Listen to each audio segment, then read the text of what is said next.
Eu queria que você pegasse a sua Bíblia e abrisse ela em Mateus capítulo 24. O culto vai começar agora e nós vamos dar a sequência, a temática de estudos das 10 noites, dos 10 dias de poder e clamor pelo batismo do Espírito Santo. Mateus capítulo 24, a proposta temática pelo sermonário vai trazendo a mensagem e eu quero acompanhar aqui com você. Enquanto você vai procurando o texto, eu quero te desafiar para nós, mais uma vez, orarmos ao Senhor e pedirmos sabedoria e atuação do Espírito Santo. Então, assim como você está, feche os seus olhos, curve a sua cabeça e vamos orar. Senhor Deus e Pai que habita nos altos céus, louvamos o Teu nome. Obrigado, porque Tua palavra agora está aberta diante de nós. Que sejam palavras de vida, que sejam palavras que nos deem sabedoria, que sejam palavras iluminadas que nos mostrem o caminho, que pela presença do Santo Espírito junto de nós possamos compreender o texto bíblico e não só isso, termos o poder para, além do entendimento, sermos praticantes. Talvez hoje seja uma das mensagens mais solenes, mais importantes que nós estudaremos como igreja, e nós clamamos para que o inimigo não tenha poder aqui dentro, para que ele seja afastado deste lugar, para que a distração não se apodere da mente de ninguém, e para que o Santo Espírito possa de fato revelar sua glória diante dos nossos olhos. Em nome de Jesus, amém. Mateus capítulo 24, o verso 37 a 39, nós vamos ler o seguinte: E, como foi nos dias de Noé, assim será também a vinda do Filho do Homem.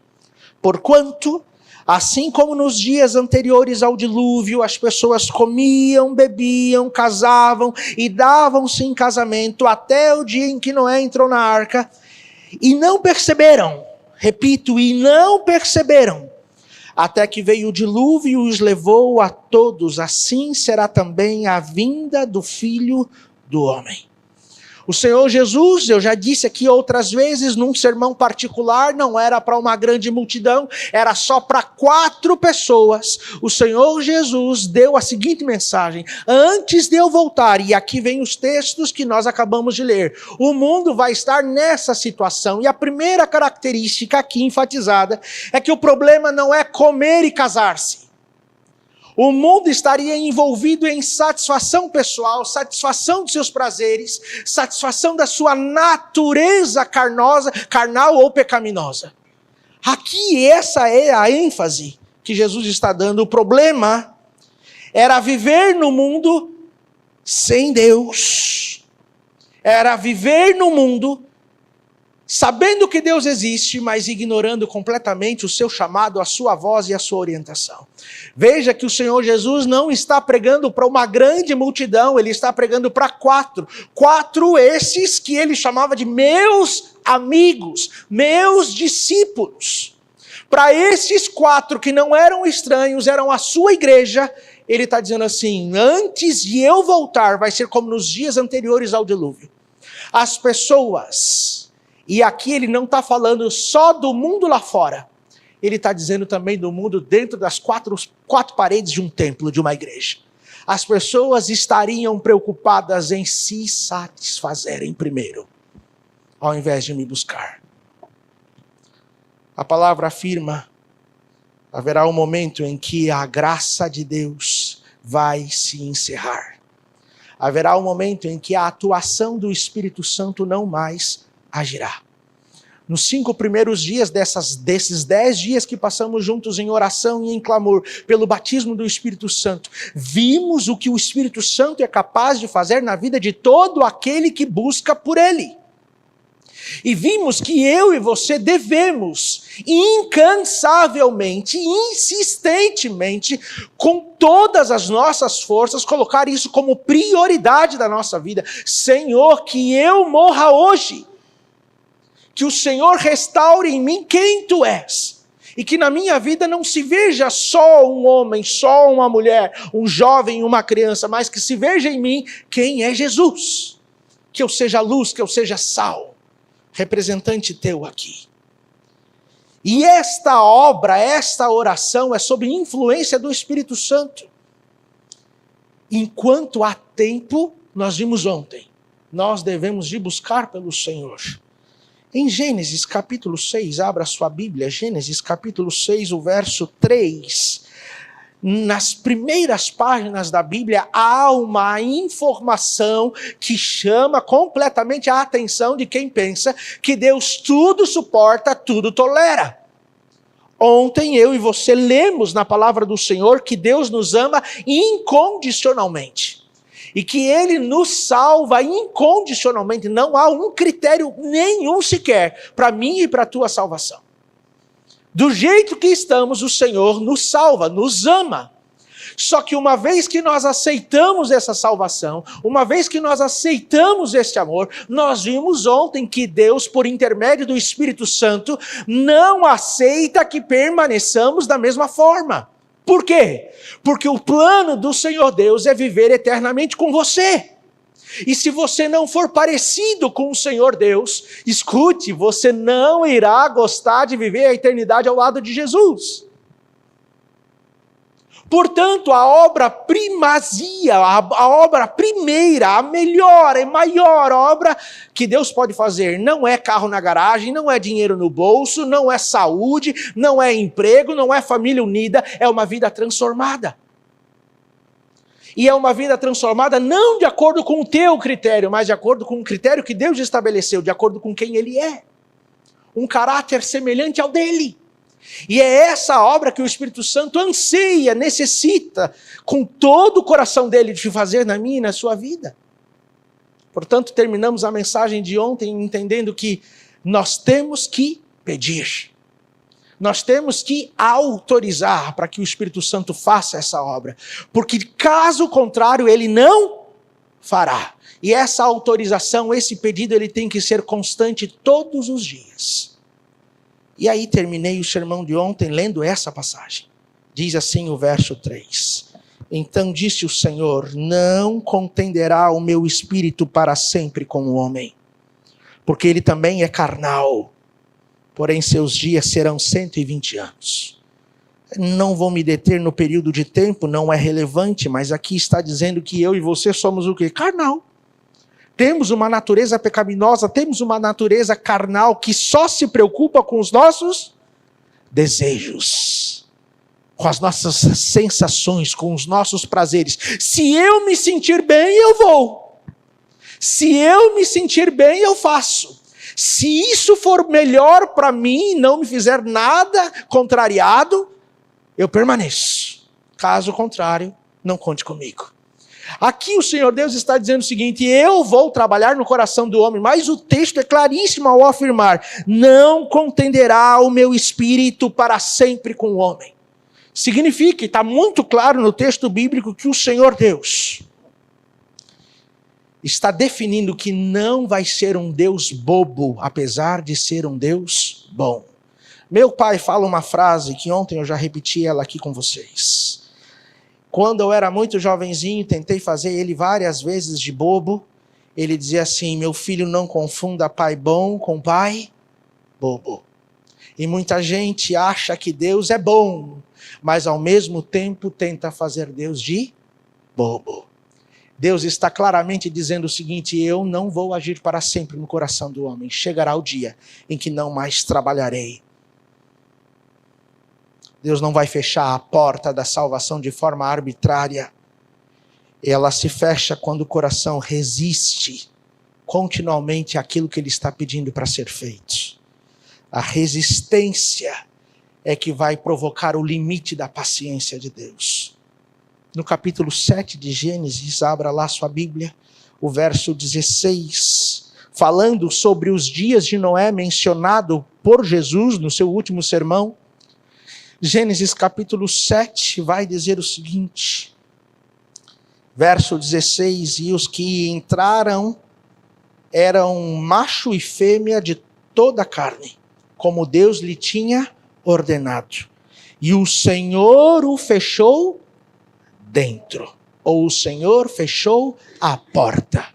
O que o texto está afirmando aqui? Preste atenção no que eu vou te falar.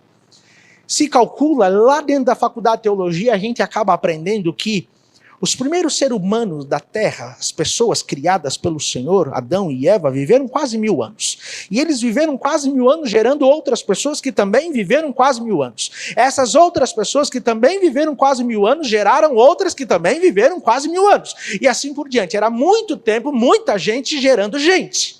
Se calcula, é uma estimação, na verdade é uma hipótese, não é nada confirmado, mas que na época do dilúvio, 2.400 anos depois da criação, na época do dilúvio, se calcula que havia aproximadamente 7 bilhões de seres humanos na Terra.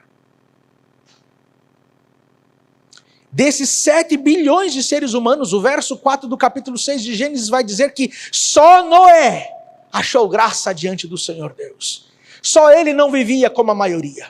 E aí Deus chama Noé para uma missão: dê a mensagem de salvação ao mundo, apele ao coração das pessoas, diga para as pessoas o que eu sou capaz de fazer, diga a elas que o Espírito Santo tem poder para mudá-las, diga a elas que eu quero transformar a vida delas para que elas possam voltar a viver no jardim. Até o momento da arca, o jardim do Éden ainda existia na terra. Anjos, diz a Bíblia, guardavam os portais do jardim com espadas flamejantes. Todo mundo que passava pelas portas do jardim sabia da história da criação e da história do conflito entre o bem e o mal. E o plano da salvação era o seguinte: eu quero trazer vocês para morar aqui de novo num lugar completamente cheio de bênçãos, aonde não vai haver morte, dor, tristeza. A mensagem era dada desse jeito.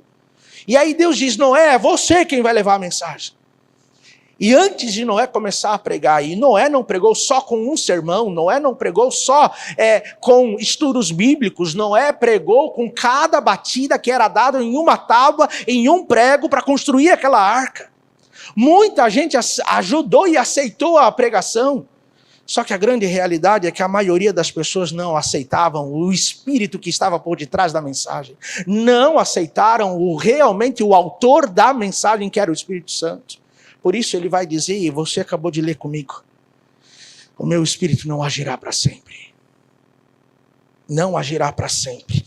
E o verso 16 do capítulo 7 deixa muito claro que num dia só, não em 120 anos, mas um dia só, Deus chamou os animais, completamente desprovidos de racionalidade. Deus deu uma ordem para os animais, pregou para eles, e eles obedeceram sem sequer questionar, e entraram na arca. O texto termina o verso 16 afirmando: e Deus, não foi Noé, não foi a esposa de Noé, não foram os filhos de Noé, não foi ninguém que pregou, foi o próprio Deus. Fez o quê? Fechou, e fechou por dentro. No livro Patriarcas e Profetas, nos diz assim: durante 7 dias depois de Noé e sua família entrarem na arca, não houve sinal de tempestade iminente. O sol estava brilhando, o céu estava azul. Nunca havia chovido, e eles começaram a rir de Noé. Durante esse período foi provada a fé de quem estava dentro da arca. Foi um tempo de triunfo para o mundo exterior. O aparente atraso confirmou-os na crença de que a mensagem de Noé era uma ilusão e de que o dilúvio jamais viria. Então, enquanto estavam protegidos dentro da arca, eles escutavam a zombaria de quem estava lá de fora: não vai vir, não vai chover. Que história é essa de fim dos tempos? Não irá acontecer. Vocês são todos um bando de loucos, caretas, radicais e extremistas, vivendo com um bando de bichos aí dentro. A porta já estava fechada, mas o céu ainda estava azul. A graça já tinha sido encerrada, mas ninguém percebeu.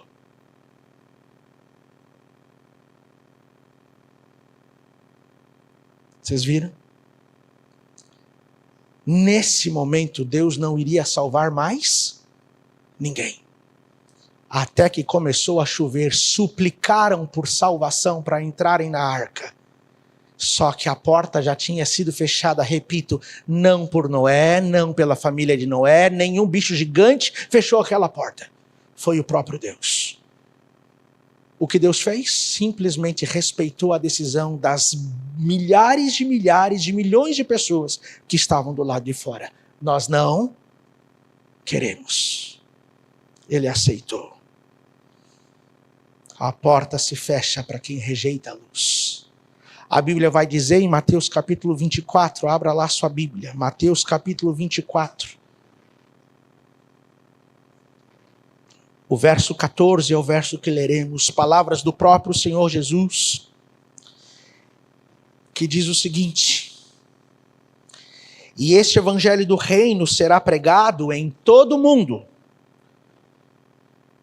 Este evangelho do reino será pregado em todo o mundo, em testemunho a todas as nações, então virá o fim. Aqui o Senhor Jesus está dizendo o seguinte: não vai haver nenhuma pessoa neste mundo que não vai ouvir o evangelho. Não vai haver nenhuma pessoa neste mundo que não conhecerá a obra do Espírito Santo. Não haverá ninguém neste mundo que não terá que, da mesma forma que os habitantes da terra antes do dilúvio tiveram que tomar uma decisão, também não haverá nenhum que agora também não terão que tomar uma decisão. Em Apocalipse capítulo 14, o verso 6 e o verso 7, eu queria que você acompanhasse. Apocalipse 14, versos 6 e 7, o Senhor Deus, através da sua palavra, amplifica a visão. No verso 14 que acabamos de ler do capítulo 24, ele vai dizer todas as nações. Mas no verso 6 do capítulo 14, o Senhor Deus nos diz assim: e vi outro anjo, voando pelo meio do céu, tinha o evangelho eterno, para proclamar aos que habitam sobre a terra, a cada nação, tribo, língua e povo. Todos, sem nenhuma exceção. E eu fiz uma semana de oração aqui há quase 2 anos atrás. Setembro de 2025. Aliás, há mais de 1 ano atrás. Setembro de 2025. Minha primeira semana de oração nessa igreja. E eu perguntei o seguinte: cada nação, tribo, língua e povo inclui você, sim ou não? Sim. Você disse que sim. Já ensinei para vocês, e essa foi a temática, um anjo voando pelo meio do céu. Anjo é mensageiro. Voando pelo meio do céu é a mensagem sendo dada com agilidade, destreza e rapidez. Deus não vai economizar tempo. Não vai prolongar nos últimos dias. Mas aqui diz que a mensagem pelo Espírito Santo será dada a todas as pessoas, sem nenhuma exceção. Dizendo a elas, verso 7, com grande voz: temei a Deus e dai-lhe glória, pois é chegada a hora do seu juízo, de adorai aquele que fez os céus e a terra, o mar e as fontes das águas. Sabe o que a gente está vendo? Que antes do fim vai haver testemunho. Que antes do fim vai haver pregação. Que antes do juízo Deus vai enviar um convite de salvação. A verdade sempre é dada, o evangelho sempre é oferecido, antes que Deus pare de chamar.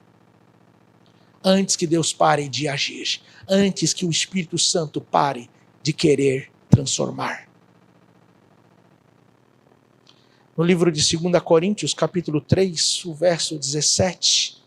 2 Coríntios 3, 17, o texto bíblico vai me afirmar o seguinte: por que que Deus vai levar a mensagem ao mundo? Por que que Deus vai dar a verdade para as pessoas? Por que que Deus, antes do juízo, vai fazer o último convite? Diz assim o verso 17 de 2 Coríntios 3. Ora, o Senhor é o Espírito. Aonde estiver o Espírito do Senhor, ali há liberdade.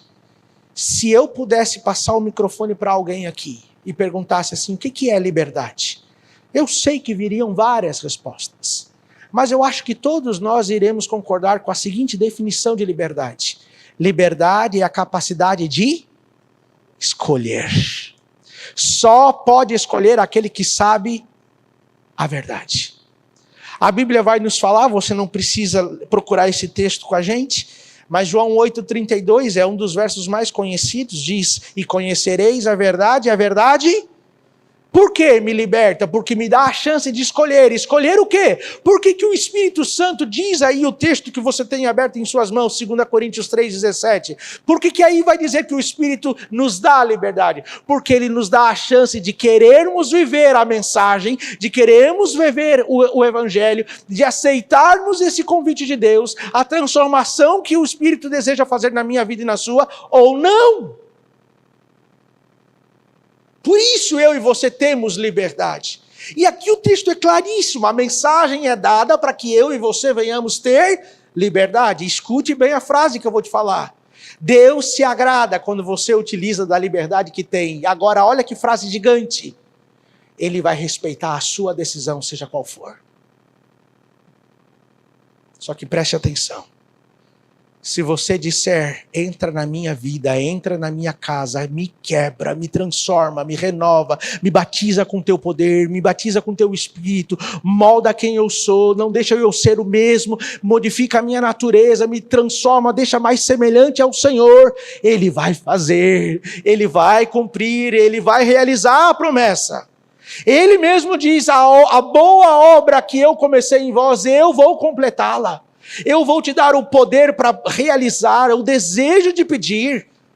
Então você só precisa dar permissão e clamar para que ele faça. E aí então, nós vimos ontem, você está se posicionando, ele vai fazer. Só que se ele respeita a tua liberdade, se você ignorar, se você estiver num estado de indiferença, tanto faz como tanto fez, eu não quero nem me posicionar, não vou falar nada porque é melhor não saber. Ele também vai respeitar sua decisão. Ele não agirá. Não agirá. Aí se cumprirá o que está escrito em Apocalipse 22, o verso 11. Leia comigo. Apocalipse 22, o verso 11.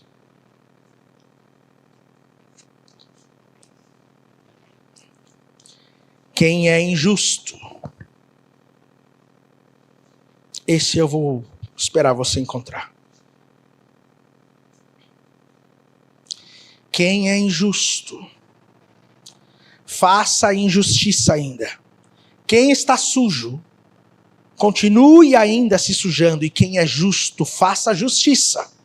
E quem é santo, seja santificado ainda. Quando a mensagem da salvação e do plano do Espírito Santo para cada um de nós chegar, em cada um de nós, isso inclui eu e você, cada nação, tribo, língua e povo, a verdade nos dará a condição de tomarmos uma decisão, liberdade. E diante dessa liberdade podemos escolher, eu te aceito, eu quero ou não. E aqui está dizendo, então quando todos tomarem sua decisão, estará decidido o destino da humanidade. Quem não quiser ser salvo, não salvarei. Quem não quiser ser limpo, não limparei. Quem não quiser andar na justiça, continuará andando no caminho errado. Não vai haver mais escolha de retorno, de conversão, de arrependimento. Não agirei, diz o texto, a profecia é claríssima nisso. O fechamento da porta da graça não é Deus deixando de nos amar. É Deus confirmando a minha e a sua decisão, que já foi tomada. Deus convida, insiste, apela, usa pessoas, usa situações. Deus não escolhe por ninguém, mas nos dá todas as condições para eu e você tomarmos as escolhas. Quando a porta se fechar, quando o Espírito Santo não mais atuar, Ele vai confirmar somente aquilo que eu e você já tivermos escolhido. E aí a porta fechou. Veja que a porta não fechou, como fechou a porta da arca, não fechou por ignorância. Todos sabiam da mensagem. Se a porta fechar para você, não é por ignorância, você sabe o que o Espírito Santo quer fazer na sua vida. Qual será a minha e a tua escolha? Só que existe um outro momento em que a porta pode fechar. Esse primeiro a gente acabou de ver. É quando Deus dá a mensagem, quando Deus fala, insiste, vai atrás. Mas a nossa resposta só é duas: indiferença ou um não bem grande para o Senhor. Aí o Senhor respeita a sua e a minha decisão. Está claro isso? Mas a outra porta, quando ela se fecha, ninguém gosta de pensar. Abra sua Bíblia em Hebreus. Essa aqui a gente até evita de falar. Enquanto essa outra aí está no âmbito do futuro, a gente até, está no futuro, pode ser que aconteça, mas olha essa. Hebreus 9, 27 diz assim o texto, um texto claro e incisivo. Esse aqui foi feito cirurgicamente para qualquer um que acha que Deus é um pai bom ou um Deus bobo. O texto diz assim: e como aos homens está ordenado morrer somente uma vez, vindo depois disso o quê? O juízo. O texto é claríssimo: depois que morrermos não haverá oportunidade, chance nenhuma sequer para nenhum de nós. Só nos resta expectativa pelo julgamento final. Enquanto a vida é que deve haver decisão. A decisão é feita em vida. Depois da morte não há novo convencimento do Espírito Santo. Ele vai te convencer somente até agora. Porque a gente não sabe se vai ter os próximos minutos. Não é a realidade? Que mensagem forte. É assim que a porta se fecha para qualquer uma das pessoas, crentes ou descrentes, quem está aqui dentro e quem está lá fora. Só que nos próximos minutos eu quero falar como ela se fecha para quem está aqui dentro. Porque se você entendeu a primeira parte da mensagem, agora você precisa se segurar nesse banco para entender a segunda. Porque a segunda parte diz quando a porta se fecha aqui dentro, para quem é crente, que crê nessa verdade, que clamou os 10 dias com a gente. Quando é que fecha para nós? Mateus 25. Mateus 25. Max, você vai ter trabalho agora, do verso 1 ao 10. Mateus 25, do verso 1 ao 10. A porta aparece no verso 10 e eu queria te convidar a ler comigo até lá. Diz assim: então o reino dos céus será semelhante a 10 virgens que, tomando as suas lâmpadas, saíram ao encontro do esposo. E 5 delas eram prudentes, 5 eram loucas. As loucas, tomando as suas lâmpadas, não levaram azeite consigo, mas as prudentes levaram azeite em suas vasilhas com as suas lâmpadas. Tardando o esposo, tosquenejaram todas, adormeceram todas. Cochilaram e adormeceram. Mas à meia-noite, ressalto, à meia-noite, ouviu-se um clamor, um grito. Aí vem o esposo sair-lhe ao encontro. Então todas aquelas virgens se levantaram, prepararam as suas lâmpadas. As loucas disseram às prudentes: dai-nos do vosso azeite, porque as nossas lâmpadas estão se apagando. Mas as prudentes responderam, dizendo: não seja o caso que falte a nós e a vós, ide àqueles que vendem, comprai-o para vós. E tendo elas ido comprá-lo, faltou azeite, não faltou? Se viram necessitadas da presença do Espírito Santo, aí foram atrás. Diz o texto: chegou o esposo, e as que estavam preparadas entraram com ele para as bodas. E o que está escrito no final do verso 10? Quem que fechou? As virgens ou o esposo? Ele fechou a porta. Quem entrou, entrou. Quem não entrou, não entra mais. Todas eram virgens. Todas professavam uma fé pura. Todas esperavam o esposo. Todas aguardavam a volta do Senhor Jesus. Todas tinham lâmpadas, eram conhecedoras da palavra e da verdade, assim como eu e você. Mas todas dormiram, assim como eu e você. A diferença não estava em nenhuma dessas características que eu mencionei. A diferença é que uma parte tinha o que a outra não fez questão de ter: azeite. Símbolo da presença e da atuação do Espírito Santo. No livro Parábola de Jesus, na página 242, o Senhor diz assim: a classe representada pelas virgens loucas se contentou com uma obra superficial. Não conhecem a Deus, não estudam seu caráter, não tiveram comunhão com Ele, por isso não sabem como confiar, como olhar para Ele, nem como viver.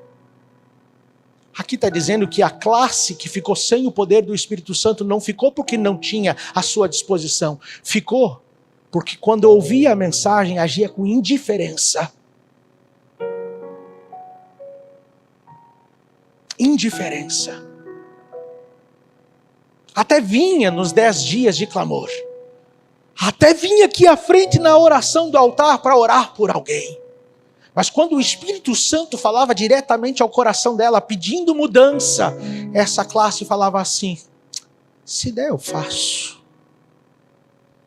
Em Ezequiel 33, 31, o texto bíblico diz assim: eles vêm a ti, como o povo costuma vir, se assentam diante de ti como o meu povo, ouvem as tuas palavras, mas não as põem por obra, pois com a sua boca professam muito amor, mas o seu coração vai após a sua avareza. Só querem saber de ambicionar por lucro.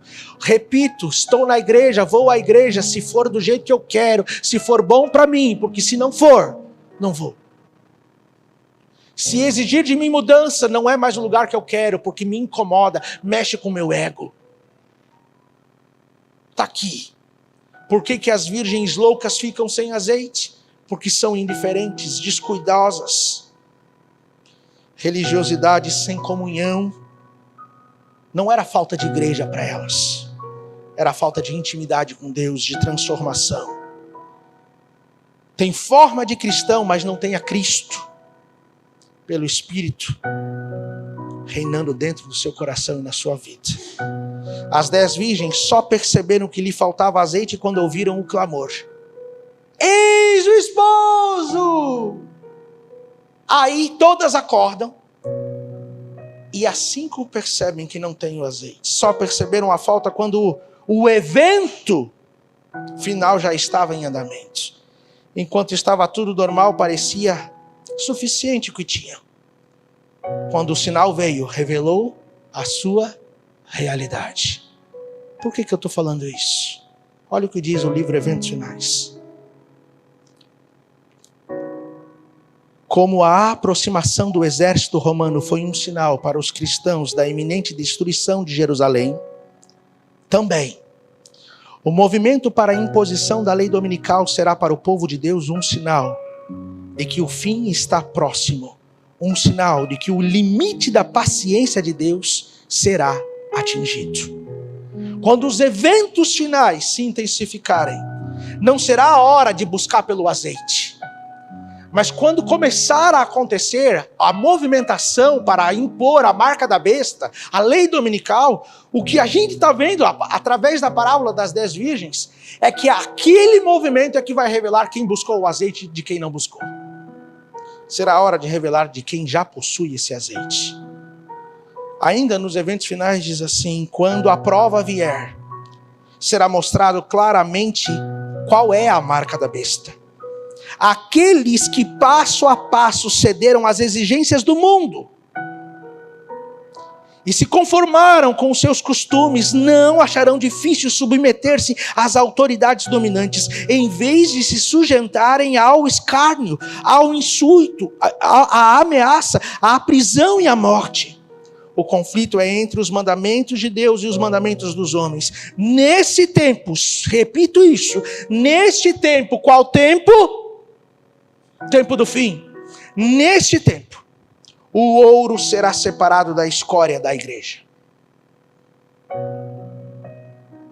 A crise não vai criar o nosso caráter, vai revelar o nosso caráter.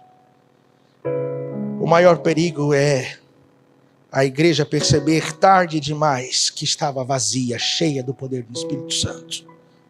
O decreto não cria caráter, o decreto revela caráter. A lei dominical não transforma ninguém. Ela apenas manifesta quem já vinha sendo transformado pelo Espírito Santo. No livro Eventos Finais diz assim ainda: a tempestade se aproxima implacável e devemos preparar-nos para ela mediante arrependimento e confissão para com Deus e fé em nosso Senhor Jesus. Muito bonito todos esses 10 dias que passamos aqui, aliás 7, né? 7ª noite, faltam 3 ainda. 5 foi entendendo a obra que o Espírito Santo quer fazer. E desde ontem nós temos visto dentro da palavra que Deus vai agir, e vai agir pela última vez. Para o mundo lá fora, quando a mensagem chegar a todas as pessoas, vão poder escolher. Aí o Espírito Santo não agirá mais. Mas para nós aqui dentro, quando a lei for imposta, já terá sido tarde demais. A porta terá sido fechada. Porque você vai atrás de azeite, mas não vai encontrar. Vai atrás de preparo, vai atrás de transformação, mas não vai conseguir. Quando vier o clamor da meia-noite dizendo: eis o sinal, a volta de Jesus está vindo. Quando as leis começarem a pressionar a consciência, quando o mundo exigir uma decisão final, não será o momento de nós começarmos a buscar pelo Espírito Santo. Não será o momento de revelar. Mas será o momento de estar revelando quem já está buscando. O decreto dominical não produzirá caráter em mim e em você. Ele vai revelar o caráter que o Espírito Santo está produzindo hoje. A crise não criará mais fé, mas vai mostrar aonde e em qual coração a fé já está existindo. O relacionamento está existindo. Falando em coração,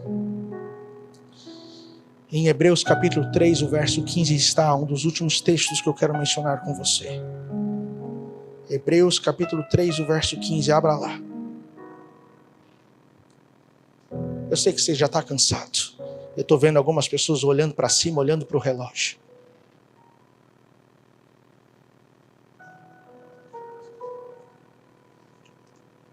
Mas o texto bíblico diz assim: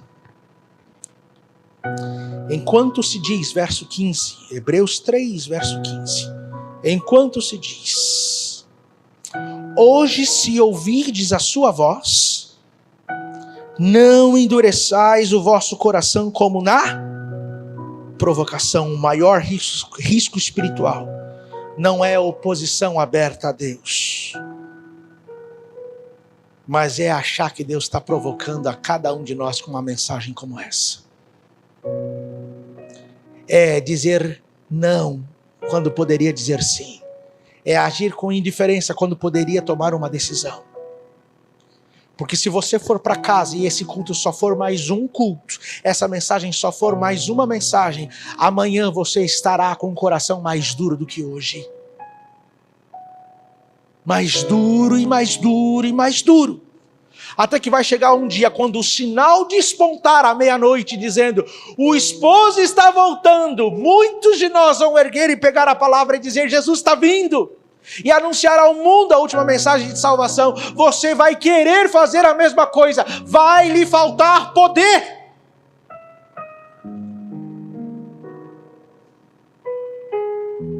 E não é porque você não tem eloquência, não é porque você não sabe dar um estudo bíblico, não é porque você não tem ali meios para pregar o evangelho. É porque você vai olhar para você e vai falar assim: não me sinto capaz. Não vejo Deus mais agindo em mim. E não vai muito longe, você não precisa esperar chegar lei, decreto, marca da besta. Responda a pergunta: o Espírito Santo tem agido através de você? Tem atuado na sua vida? Tem transformado o teu caráter?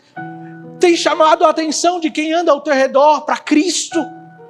Sabe, é quando a pessoa olha para você e diz assim: tem diferença na tua vida para das outras. Você não é igual. O que você tem? Aonde que você vai? Tu é crente. São sinais de que o Espírito Santo está agindo e que vai te usar. Mas se isso não acontece, há um alerta tremendo. Se não olham para mim e não veem a Cristo, se não olham para mim e não veem uma certa santidade, não é que eu pareça ser bom, mas é que eu sou circundado. A Bíblia diz que o Senhor me cerca com a atmosfera celestial. Se as pessoas não veem isso em mim e em ti, estamos cercados pelo mundo e pelos demônios, destituídos da presença do Espírito Santo. E hoje o sermão é: não pense que Deus tolerará isso para sempre. Ele disse: meu Espírito não agirá para sempre. Então eu e você precisamos aproveitar hoje, como diz aqui. Hoje Ele está insistindo ao meu e ao teu coração para que Ele de fato complete a obra, para que de fato possamos estar preparados com a presença do Espírito Santo, como um vaso na mão do oleiro. Em Apocalipse 3:8 ele diz: eu estou colocando uma porta aberta diante de você que ninguém pode fechar. A salvação ninguém pode tirar de você. A vida eterna ninguém pode tirar de você. Mas por que eu às vezes sou indiferente a isso? Sim, ninguém pode fechar. A porta aberta ninguém pode fechar. Só que no capítulo 3, no verso 20 ainda de Apocalipse, Jesus diz assim: eu estou à porta batendo, ela está fechada. Eu estou do lado de fora e eu quero entrar. Deixa eu entrar, cear com você. E te dar o privilégio de assentar-se no trono, assim como eu me sentei e venci. É isso que Deus vai falar para mim e para você. Exatamente isso. Talvez alguém aqui esteja na igreja há anos, mas percebe que a comunhão virou só rotina. Que o azeite está baixo, que a chama já está fraca. Eu quero fazer um convite simples e direto agora para terminar a mensagem. Se você deseja hoje abrir completamente a porta do seu coração para Cristo entrar, se você deseja buscar o Espírito Santo com seriedade e compromisso, se você quer decidir agora, antes que a porta se feche de verdade, o apelo proposto é que eu e você venhamos ficar em pé e orarmos ao Senhor.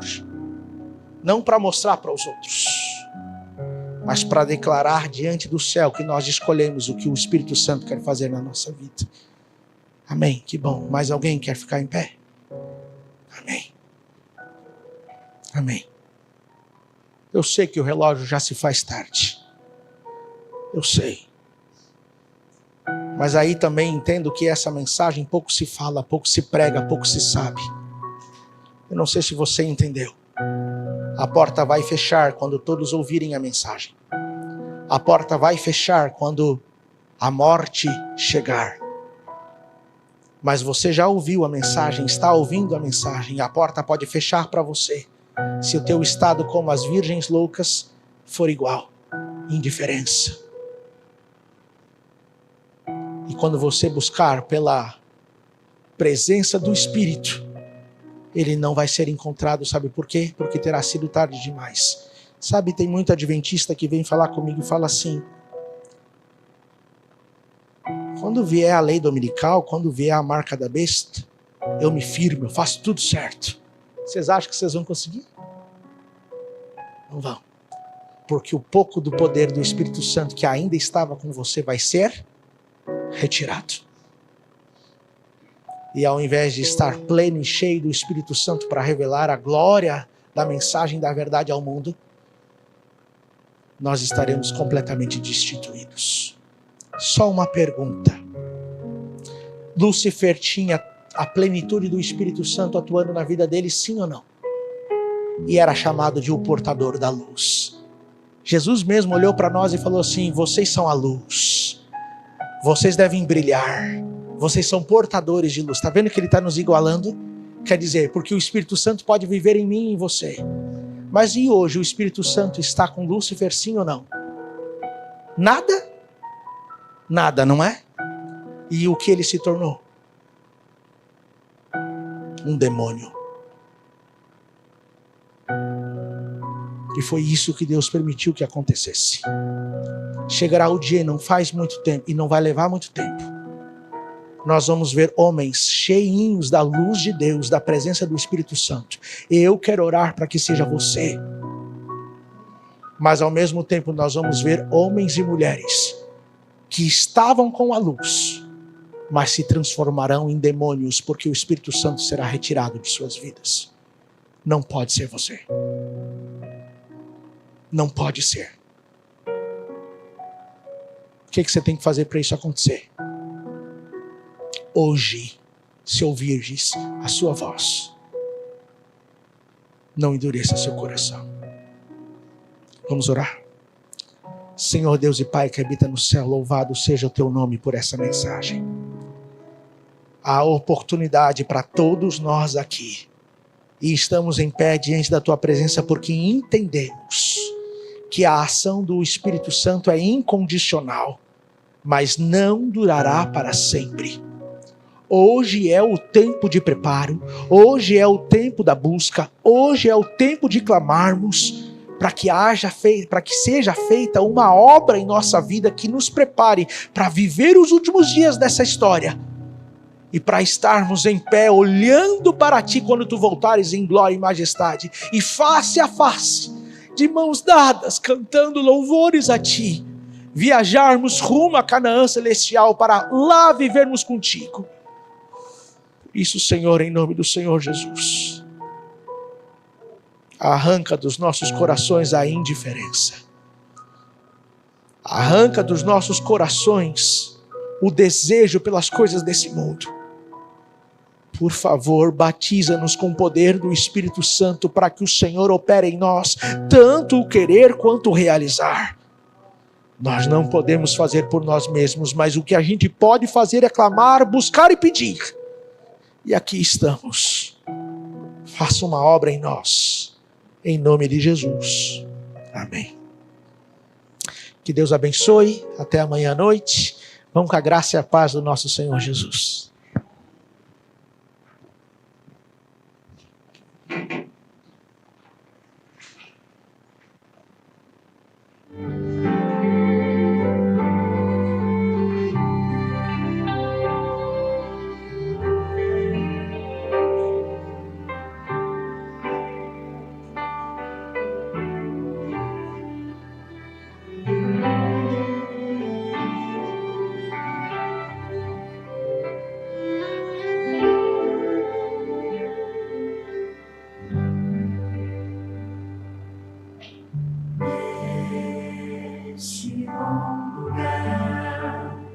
Eu encontrei a paz que tanto procurei.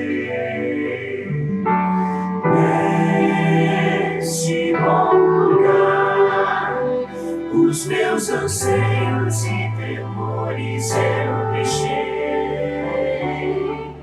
Santo e bom lugar, onde a esperança e a fé são renovadas. O melhor lugar, a casa do eterno Deus.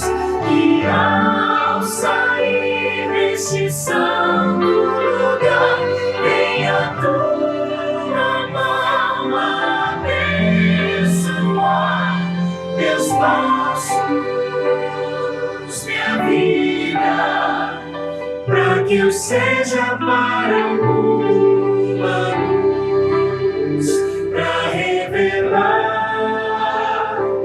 Jesus.